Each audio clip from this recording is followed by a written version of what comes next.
마태복음 22장 34절에서 46절 말씀. 예수께서 사두개인들로 대답할 수 없게 하셨다함을 바리새인들이 듣고 모였는데 그 중에 한 율법사가 예수를 시험하여 묻되 선생님, 율법 중에서 어느 계명이 크니이까? 예수께서 이르시되 내 마음을 다하고 목숨을 다하고 뜻을 다하여 주 너의 하나님을 사랑하라 하셨으니 이것이 크고 첫째 되는 계명이요 둘째도 그와 같으니 내 이웃을 내 자신같이 사랑하라 하셨으니 이 두 계명이 온 율법과 선지자의 강령이니라. 바리새인들이 모였을 때 예수께서 그들에게 물으시되 너희는 그리스도에 대하여 어떻게 생각하느냐? 누구의 자손이냐? 대답하되 다윗의 자손이니이다. 이르시되 그러면 다윗이 성령에 감동되어 어찌 그리스도를 주라 칭하여 말하되 주께서 내 주께 이르시되 내가 내 원수를 내 발 아래 둘 때까지 내 우편에 앉아 있으라 하셨도다 하였느냐? 다윗이 그리스도를 주라 칭하였은즉 어찌 그의 자손이 되겠느냐 하시니 한마디도 능히 대답하는 자가 없고 그날부터 감히 그에게 묻는 자도 없더라. 아멘. 안녕하세요. 승리한상 가족 여러분, 그리고 강성성경연구원 여러분, 오늘은 마태복음 109장으로 마태복음 22장 34절에서 46절 말씀을 큰 율법에 대한 질문 그리고 다윗의 자손에 대한 질문이란 제목으로 함께 말씀을 나누도록 하겠습니다. 승리한 삶은 박유일 목사님의 구속사로 조망한 성경 연속 강해집을 통해서 편집이 되어 있습니다. 저희들이 현재 나누고 있는 마태복음 22장에서부터 마지막 28장까지의 말씀은 마태복음 강해집 총 4권으로 구성된 강해집 제4권을 통해서 편집이 되어 있습니다. 좀 더 말씀을 깊이 있게 묵상하고 싶으신 분들은 박유일 목사님의 강해집을 참조해 주시길 부탁드립니다. 자, 오늘 본문 말씀을 보도록 하겠습니다. 34절 말씀을 보면은 이제 사두개인들에 이어서 바리새인이 등장하게 됨을 봅니다. 바리새인들이 왜 등장했냐면 34절에 그 이유를 가르쳐 줍니다. 예수께서 사두개인들로 대답할 수 없게 하셨다함을 바리새인들이 듣고 모였는데, 즉 지금까지 그들은 사두개인들이 부활이 없다라는 그 주장에 대해서 계대 혼인법을 가지고 이야기했던 거에 대해서 어떤 답변도 하지 못했었습니다. 그런데 예수님께서 그 문제를 해결하시고 사두개인들이 잘못된 신앙을 가지고 계심을 드러내셨어요. 우리가 지난 시간에 함께 묵상했던 것처럼 이 내용은 단순히 사두개인들에게만 해당되는 예수님의 가르침이 아니었습니다. 하나님의 말씀을, 하나님의 능력을 모르는 바리새인들도 동일하게 이 말씀으로 정죄를 받은 것입니다.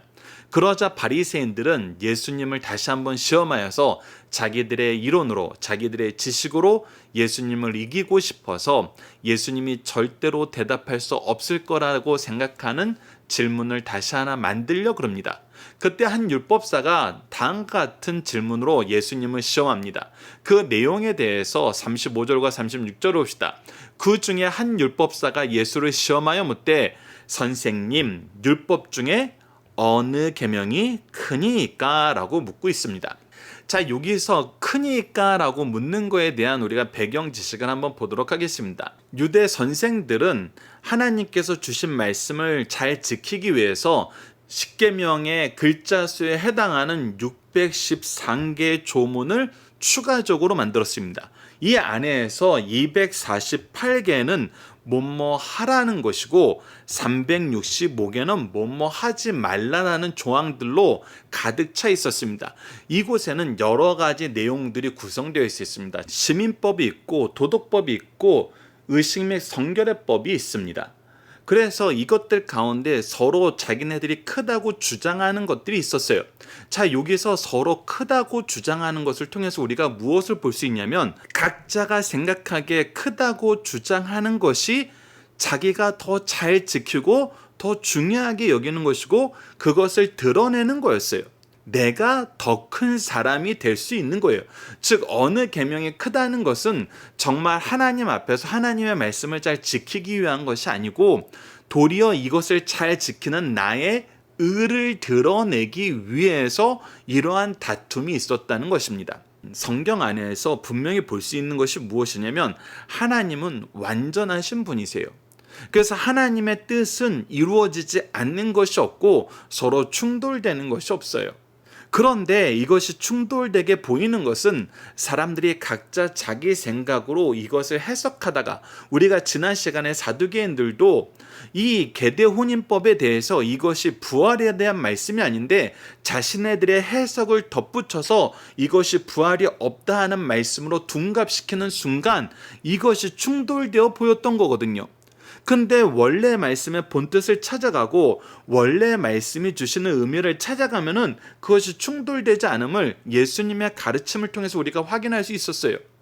그래서 이들이 어느 것이 더 커요라고 서로 충돌하게 되는 이유는 무엇이냐면 각자 자기 생각이 옳아요라고 얘기하면서 자기 의를 주장하기 시작하니까 이것이 충돌되는 거예요.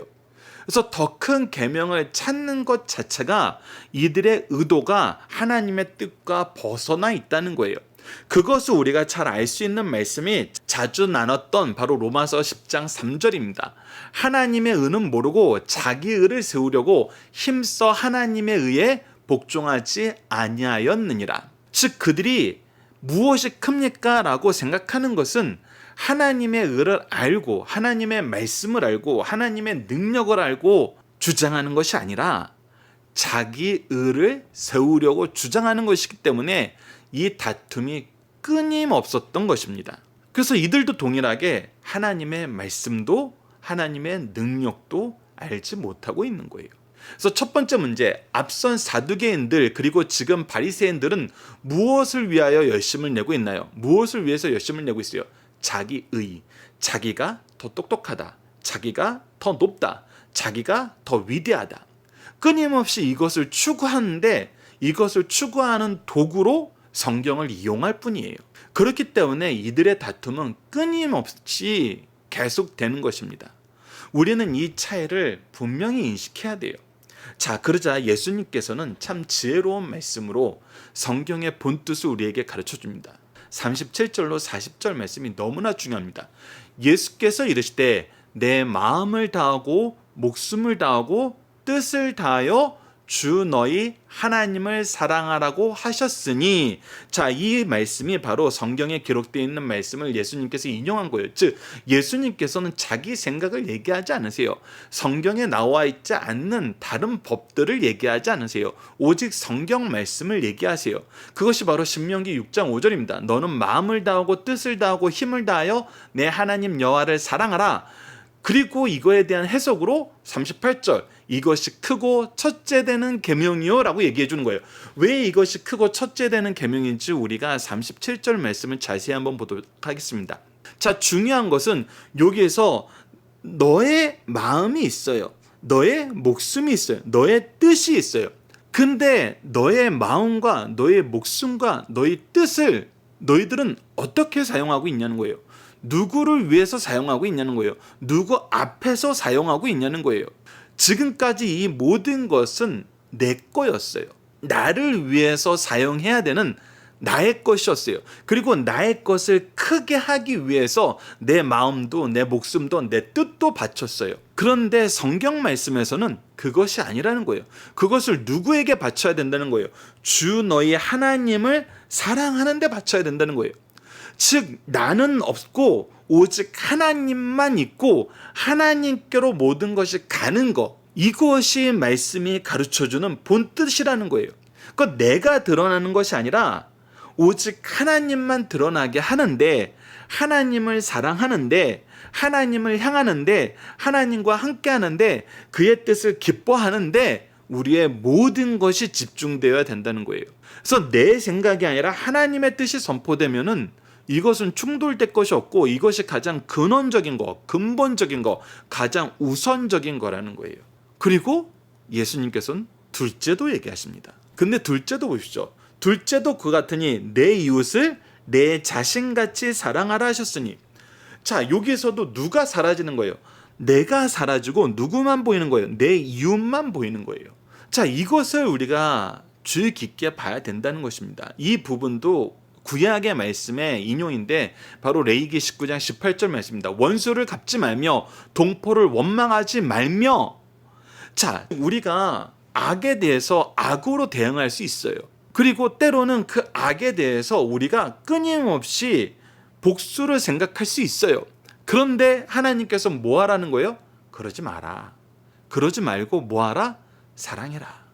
내 이웃 사랑하기를 내 자신같이 사랑하라. 나는 여호와니라. 이게 하나님의 명령이라는 거예요. 내가 그를 사랑한다는 건 뭐 한다는 거예요? 내가 사라지고 그 사람만 남는 거예요. 그래서 37절과 39절의 말씀을 우리가 합쳐서 보면은 어떤 삶을 살게 되는 거예요? 내 삶의 중심은 하나님이에요. 내 삶의 중심은 끊임없이 하나님께 나아가는 거예요.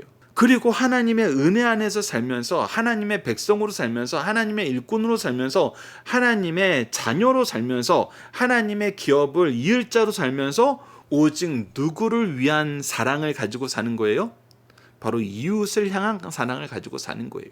즉 우리의 모든 것을 하나님께 드리고 우리가 하나님과 하나 되었을 때에는 우리에게 맡긴 영혼들을 향하여 우리의 이웃들을 향하여 우리가 섬기는 삶을 살아야 된다는 거예요.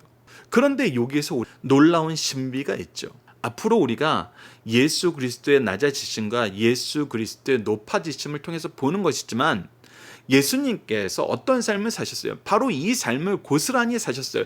예수님은 모든 행동과 생각과 방향이 오직 하나님에게만 있었어요. 그래서 마음을 다하고 목숨을 다하고 뜻을 다하여 하나님을 사랑하는 삶을 예수님이 사셨어요. 그것이 어떤 삶이었어요? 끊임없이 자기를 낮추는 삶이었어요. 그리고 하나님이 주신 모든 것으로 하나님이 맡기신 영혼들을 끝까지 사랑하는 일에 멈춤이 없었어요. 그래서 내 이웃을 내 자신과 같이 사랑하라 하신 이 말씀을 예수님께서 온전히 실천하셨어요. 그랬더니 어떻게 되셨어요? 하나님께서 높이셨어요. 바로 이것이 신비라는 거예요. 우리는 우리를 높이기 위해서 우리가 인정받고 사람들에게 존귀함을 받기 위해서 사는 게 아니에요. 세상 사람들은 그렇게 살아야 된다 그래요. 자기 PR도 잘하고 자기 업적도 잘 쌓고 자기 영역도 공고하게 해서 많은 사람들의 부러움과 주목을 받으면서 살라 그래요. 그래서 카리스마 있게 통치를 해야 된다 그래요. 그리고 유대 지도자들이 끊임없이 지금 보여주는 것이 뭐예요? 그렇게 해서 내가 쌓은 성이 무너지지 않도록 나에게 도전하는 사람들에 대해서는 내가 어떤 방식을 취해서라도 이 도전을 물리쳐야 된다는 거예요. 그래서 그들이 악을 행하면서도 끊임없이 거침이 없었던 이유는 무엇이냐면 자기 것을 지키기 위했던 거거든요. 근데 예수님은 하나님이 가르쳐주는 삶이 그렇지 않다는 거예요. 그렇게 살아서는 안 된다는 거예요. 그렇게 살아서는 하나님의 심판만 있고 생명 없는 징계로 가게 된다는 거예요. 그런데 지금 37절에서 39절까지의 말씀대로 살면 어떻게 된다는 거예요? 하나님이 높여주신다는 거예요. 그래서 예수님께서 결론을 내리십니다. 이 두 계명이 온 율법과 선지자의 강령이니라. 강령이 무엇입니까? 반드시 지켜야 될 명령이란 거예요. 누구의 명령이란 거예요? 하나님의 명령이란 거예요. 하나님의 뜻이라는 거예요. 그래서 하나님이 주신 뜻에 맞춰서 하나님이 주신 방향으로 나아가는 것이 그리스도인의 삶이라는 거예요. 그런데 너희들은 너희 뜻을 관철하기 위해서 끊임없이 다투고 있었다는 거예요. 우리가 이 말씀을 예수님께서 주신 말씀을 통해서 다시 한번 확인해 봅시다. 마태복음 7장 12절 우리가 황금률이라고 불리우는 바로 그 말씀이죠. 그러므로 무엇이든지 남에게 대접받고자 하는 대로 너희도 남을 대접하라. 이것이 율법이요 선지자니라. 이게 무슨 뜻입니까? 내가 받고 싶어하는 모든 사랑, 모든 관심, 모든 대접 이것으로 무엇하라? 네가 먼저 해라. 이것을 먼저 하는 것이 하나님께서 우리에게 명령하신 것이다. 그리고 그렇게 할 수 있는 삶을 사는 중요한 방법은 먼저 네 중심에 하나님을 모시고 하나님을 사랑하는 것으로 내 삶을 채우면은 하나님께서 이 삶을 살게 하신다. 그래서 두 번째 문제, 예수님은 말씀을 주신 근본 취지가 무엇임을 가르쳐 주나요? 내가 드러나는 것이 아니라 오직 하나님만 드러나고 나에게 맡긴 영혼들만 드러나는 거예요. 이것이 하나님 나라의 특징이에요. 하나님이 세우신 신적 기관인 교회와 가정의 특징이에요.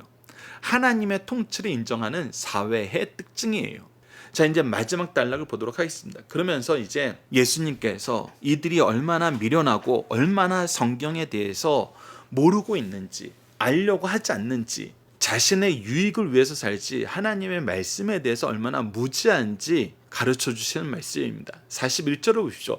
바리새인들이 모였을 때 예수께서 그들에게 물으시되, 이번엔 예수님께서 물으세요. 너희는 그리스도에 대하여 어떻게 생각하느냐? 누구의 자손이냐? 대답하되 다윗의 자손이로소이다. 자, 다윗의 자손이라고 이미 성경에서 수차례 예언되어 있어요. 메시아가 다윗의 혈통을 통해서 나실 것을 이사야서 9장 7절, 예레미야서 13장 13절, 스가랴 12장 7절 말씀을 통해서 얘기해 주고 계세요. 그래서 이 대답이 맞아요. 그런데 너희들이 이것을 통해서 좀 더 묵상했어야 되는데 그 묵상이 부족한 것이 무엇인지를 보여주는 거예요. 43절을 보면 이르시되, 그러면 다윗이 성령에 감동되어 어찌 그리스도를 주라 칭하여 말하되, 주께서 내 주께 이르시되, 이 주는 바로 하나님이시고 이 주는 바로 메시아예요. 내가 내 원수를 내 발 아래 둘 때까지 내 우편에 앉아있으라 하셨도다 하였느냐라고 얘기하는 거예요. 이 말씀은 바로 시편 110편 1절 말씀의 인용이에요. 시편 말씀을 봅시다. 여호와께서 내 주에게 말씀하시기를, 즉 하나님께서 메시아에게 말씀하시기를. 근데 이 메시아를 지금 다윗이 뭐라고 칭하고 있는 거예요? 주님이라고 칭하고 있는 거예요.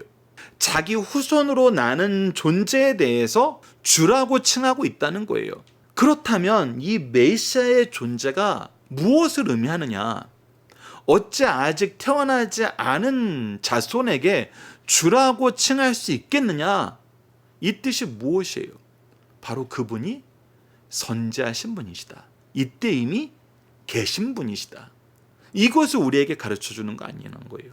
그래서 예수님이 자기를 하나님의 아들이라는 거, 하나님의 권위를 보여주신 거, 이 모든 것이 옳다라는 것을 말씀을 통해서 확인할 수 있다라고 가르쳐 주시는 거예요.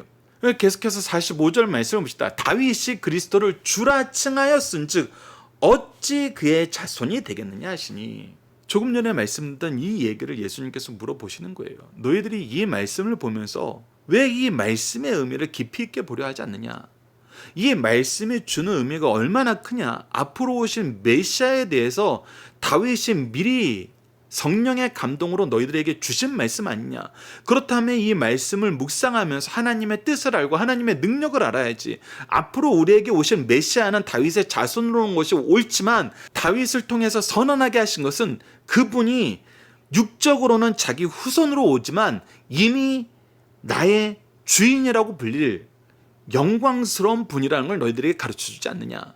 메시아에 대해서 너무 모른다는 거예요. 그러니 너희들이 믿지 않고 죽이려 하면서도 아무런 죄책감을 모른다는 거예요.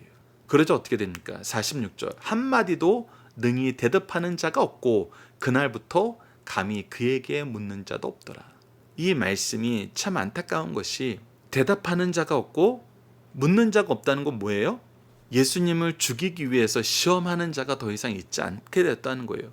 무엇으로는 안 된다고 결론을 낸 거예요? 말씀으로는 안 되는구나. 우리가 말씀으로 예수를 못 이기는구나. 그것을 그들이 스스로 고백한 거예요. 그런데 말씀으로 못 이긴다는 것의 본뜻이 무엇입니까? 우리 생각이 틀리고 예수 그리스도께서 가르쳐 주신 말씀이 하나님의 뜻이구나. 그렇다면 어떻게 해야 돼요?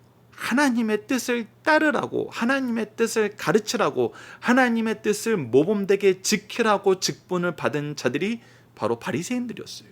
먼저 은혜를 받고 많은 것을 누리던 사람들이 이 바리새인들이었어요. 그러면 어떻게 해야 돼요? 그래, 예수를 따라야 되는구나. 예수를 믿어야 되는구나. 예수의 가르침에 우리가 복종해야 되는구나. 그래야 되는데 어떤 기록이 없어요? 그렇다는 기록이 없어요. 그리고 앞으로 어떻게 돼요? 이제 말씀으로 예수님 죽이려고 하잖아요. 이제 정치적으로, 다른 수단으로, 더 악한 방법으로 예수님 죽이려고 합니다. 그래서 우리가 기억해야 됩니다. 고린도전서 12장 3절. 그러므로 내가 너희에게 알리노니 하나님의 영으로 말하는 자는 누구든지 예수를 저주할 자라 하지 아니하고 또 성령으로 아니하고는 누구든지 예수를 주시라 할 수 없느니라. 이렇게 분명하게 말씀이 선포되고 말씀 안에서 확인되었음에도 말씀 선생들이 예수를 믿지 못하는 것은 누구의 은혜를 아직 받지 못한 거예요? 성령의 은혜를 받지 못하는 거예요. 성령의 이끄심을 받지 못한 거예요. 우리가 신앙생활 할 때는 이것이 너무나 중요합니다. 무엇을 더 많이 알고 더 많이 경험하고 더 많이 생각하고 더 많이 쌓아 올린 거, 이거 사실 아주 중요한 거 아닙니다. 더 중요한 거는 내가 성령의 인도하심 안에 있느냐, 내가 그리스도를 주로 시인하고 있느냐. 그래서 우리는 더더욱 성령의 인도하심을 바라는 기도를 해야 돼요. 우리 주의 연약한 자들에게, 때로는 악한 자들을 위해서 성령의 은혜가 함께하기를 기도할 수 있어야 돼요. 이것이 우리의 사명임을 다시 한번 생각해보는 시간이 되었으면 합니다. 마지막 세 번째 문제, 예수님은 그리스도의 권위가 어떻게 증명됨을 가르쳐주나요? 바로 다윗을 통해서, 성령께서 미리 말씀해 주신 말씀을 통해서.